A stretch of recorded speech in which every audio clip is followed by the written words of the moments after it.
This is 5 on your side at 5. Focused on you. We start with breaking news tonight. In the last few hours, we have learned singer Tina Turner has passed away. She was known for hits like What's Love Got to Do with It? Thanks so much for joining us. I'm Kelly Jackson. And I'm Mike Bush. Tina Turner also had ties to the St. Louis area, graduating from Sumner High School and getting her career started here. Our Robert Townsend is live from the Del Mar Loop, where Turner has a star on the Walk of Fame. Robert. Mike and Kelly, all afternoon, lots of St. Louisans of all ages have been stopping by to remember Tina Turner. Lots of fans have been coming by here to check out the iconic queen of rock and roll star right here on the Walk of Fame in the Del Mar Loop. Now, fans placed flowers, took cell phone pictures, and really couldn't stop gazing at the legendary entertainer star on this ever so popular street. People expressed all kinds of emotions after hearing the 83-year-old Sumner High School grad, who would later become a worldwide superstar, died today. Longtime fans call the iconic Turner a timeless treasure, touched her star with tears in their eyes, and some even sang a little bit of their favorite Tina song.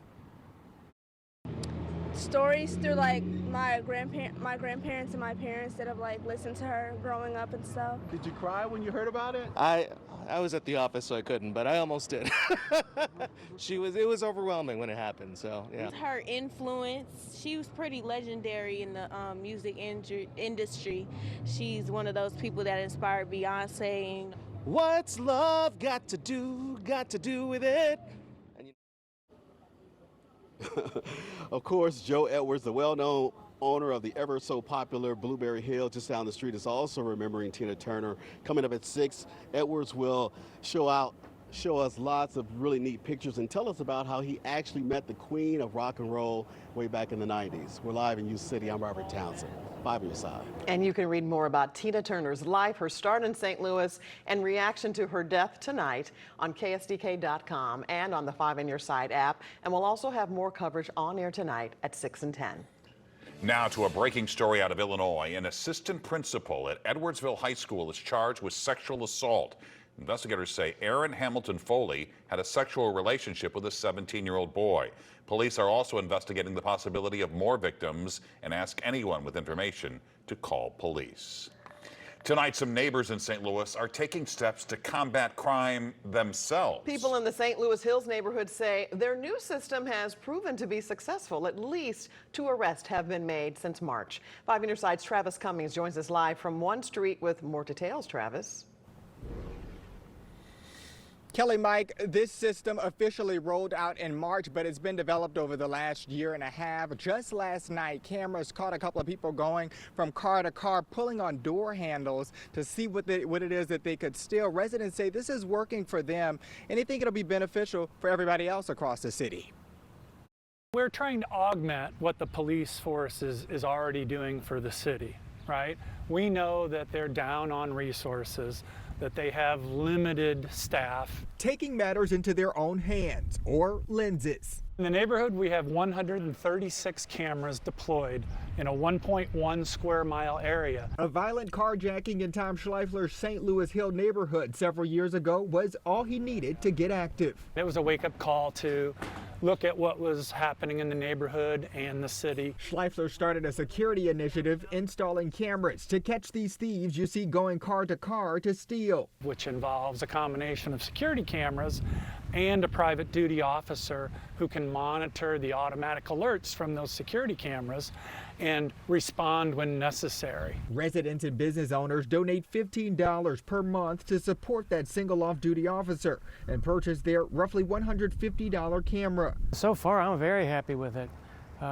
We made donations to it. We see the guy patrolling around, and sometimes that's all thieves need. So I strongly support the city. I love living in this city. I want it to be safe. Schaefer's Auto Care just up the road has their extra eyes hooked up too. Our neighborhood is everything. So, I mean, if it's good for our neighborhood, it's good for our business. I mean, it protects everybody. So, I mean, it's awesome. As soon as we found out about it, we jumped on right away. It's success they want to see in all neighborhoods, not just those with the means. I'm offering that software at cost, not only to my own neighborhood, but to any neighborhood in St. Louis City. Scheifler said he's reached out to the new Board of Aldermen as well as the Public Safety Committee to sit down and talk about the program if they want to. He says that he thinks that it could be beneficial for their constituents. He hasn't heard back just yet. We're live in St. Louis Hills. Travis Cummings, 5 on your side. Today, the Chesterfield man who crashed a U-Haul into a White House fence was in a federal courtroom. Marquette High School grad Sai Candula faces several charges, including threatening to kill the president. Today, we heard from a former classmate about what kind of student he was. When he did speak, you know, he was soft-spoken. He was very, I don't know, he didn't project himself very much, but when he needed to say something, it was said. It was very shocking. I was confused. I was like, really? I went to school with him. It was crazy. Would never expect somebody to do something like that. While Candula was arrested for multiple charges so far, he's only been formally charged for federal property crimes.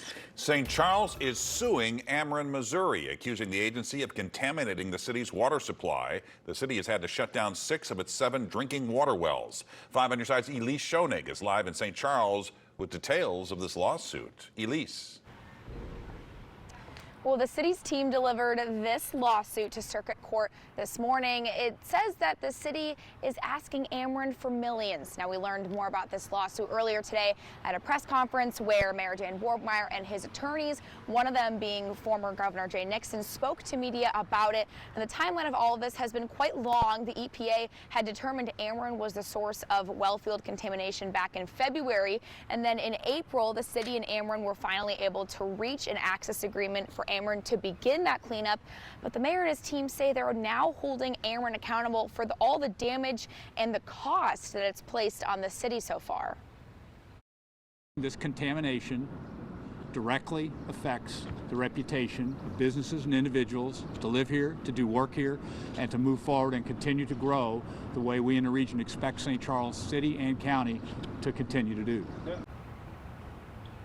Ameren, Missouri did send us a statement saying they've consistently focused on safe drinking water with the city of St. Charles and that they've tried to work collaboratively with the city. Now, you can read that full statement quoted on our website. That's KSDK.com under the As Seen on TV section. But for now, we are reporting live here in St. Charles. Elise Schoenig, 5 on your side. If you've spent some time outside lately, you may have noticed the mosquitoes are already out. Tracy Henson is live tonight from Forest Park with a look at this year's mosquito forecast. Well, the biting bugs are back, Kelly, much to our dismay, and that does mean it's time for the weather first mosquito forecast. Now, you're going to see it every night at 6 p.m. Temperature, moisture, and wind speeds factor into our forecast for how bad the mosquitoes will be in our area.